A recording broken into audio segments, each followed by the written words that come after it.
From the first time Disney decided to remake The Little Mermaid to the time that the movie has been released for a while and a lot of people have watched it, there's been a lot of rumor about it. From the choice of its actors to the storyline and so on.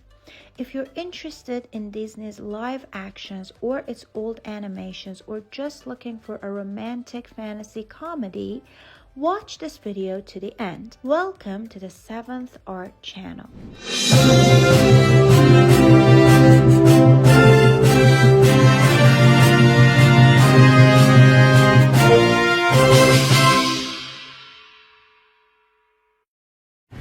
So, The Little Mermaid is a Walt Disney animated film that was made in 1989, almost 35 years ago, and has had a huge number of fans ever since. Then in 2000 and 2008, they made two more animated sequels that weren't as successful as the first one. The original animation has the IMDb score of 7.5 and received very good feedback in its own time. Something else has been done as well. For the role of the red-haired white mermaid with blue eyes, they've chosen a colored-skinned girl, Halle Bailey. Although Halle Bailey is very beautiful and has all, The Little Mermaid's director Rob Marshall should take a scientific mermaid masterclass with this guy to learn some things. Despite all these criticisms and negative reactions, the young Halle Bailey was able to show her talent by starring in this well-watched movie, and I think she has a good future ahead of her.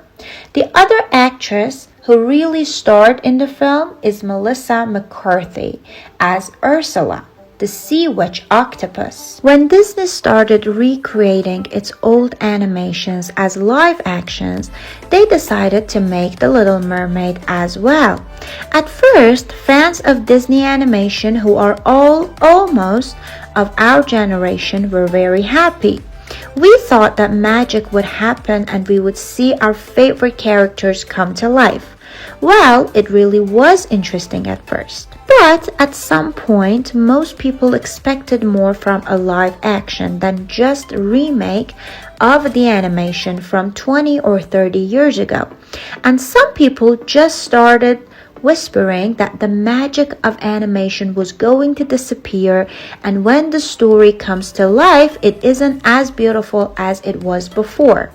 Although they received this feedback, Disney continues its plan. There's still a lot of movies waiting to be made, like the live-action Snow White. The good news is, from the looks of it, Snow White's script is very different from the old animated film.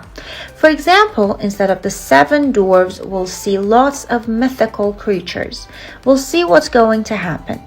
Let's go back to The Little Mermaid. In the course of creating The Little Mermaid, Disney only took the risk of adding a few new songs and removing or adding a few less important scenes. For example, the first part of the orchestra with the Ariel sisters has been eliminated entirely, but the original songs are left intact or with very little change. The movie won the Next Big Thing Award, or the Future of the Queerty Festival, in competition with Barbie and Oppenheimer. This award is kind of a prediction of the film's future success from the audience's perspective, and 64% of Rotten Tomatoes critics voted in favor of it. The director, Rob Marshall, has a lot of fantasy movies in his career, like Mary Poppins or Into the Woods. He also directed one of the Pirates of Caribbean himself. He is a successful man in his own career, although there has been some criticisms to the directing of The Little Mermaid. The screenplay was written by David McGee and John Mosker from an old story by Hans Christian Andersen, and obviously from the same old Disney script. For those of you who don't know who Hans Christian Andersen is, he's one of the most famous writers of the 19th century. whose fairy tales have been heard by all of us, such as The Ugly Duckling, A Little Match Girl, The King's New Dress, and of course, The Little Mermaid. Although Hans Christian Andersen's stories were aimed for children, they're not really suitable for children nowadays. Because if you read them, the original stories, they'll weep in tears. The Little Mermaid's happy endings different as always. In short, Disney has changed a big part of the story for keeping it up to date as well as for the kids to like it. In general, the reactions and criticism that the film received are very contradictory. Most of them either love it or hate it. The biggest flaw of the movie, in my opinion, is the length of the movie.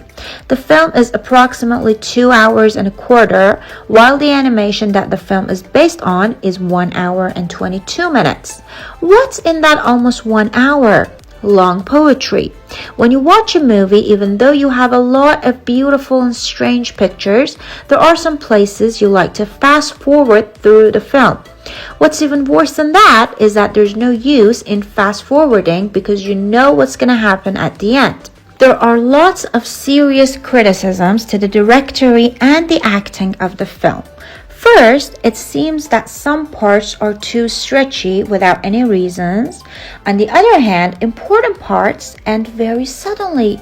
The writer and the director prefer to spend extra time singing rather than making it more believable and closer to reality, and explaining the cause and effect relationship of the incidents of the movie. Especially at the end of the movie, everything goes very quickly. Sebastian, if you had just seen it up there. The ship rode on the wind, and they filled the sky with fire. Okay, listen to me. The human world is a mess. Life under the sea is better than anything they got going on up there. The seaweed is always greener in somebody else's lake. You dream about going up there, but that is a big mistake. Just look at the world around you. Right here on the ocean floor. The other problem is that the actors don't seem to be synced with the genre. Everyone is doing their own thing, and in some scenes, while birds and fish are singing, the actress acts as if she's playing in Casablanca.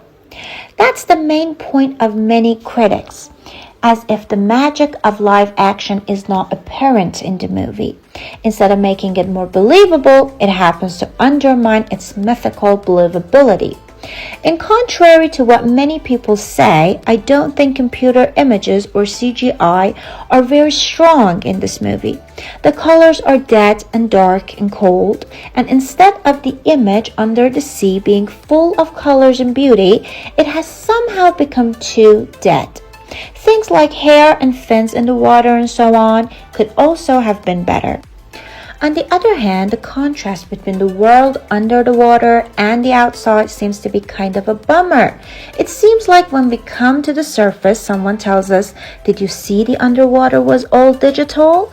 And yet the space outside the water wasn't very satisfactory, or it's too satisfactory and not that close to a real palace in the real world.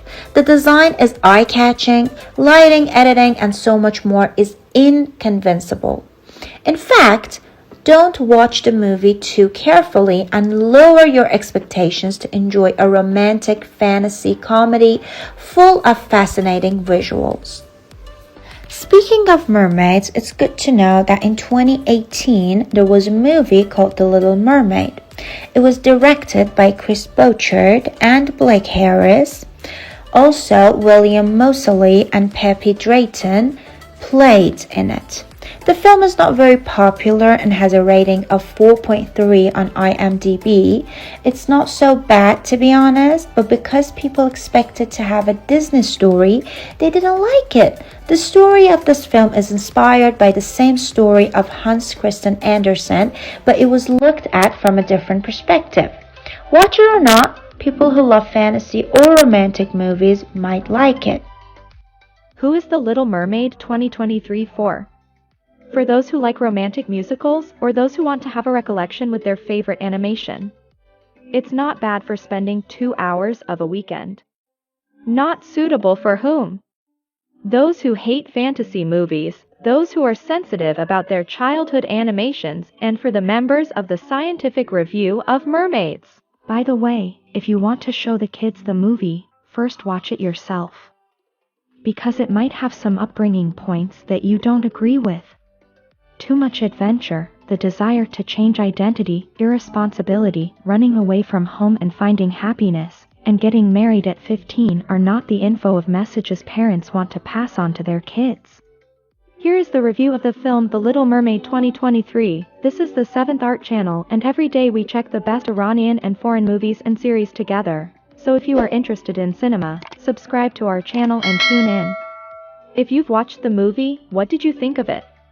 What do you think of Disney's other live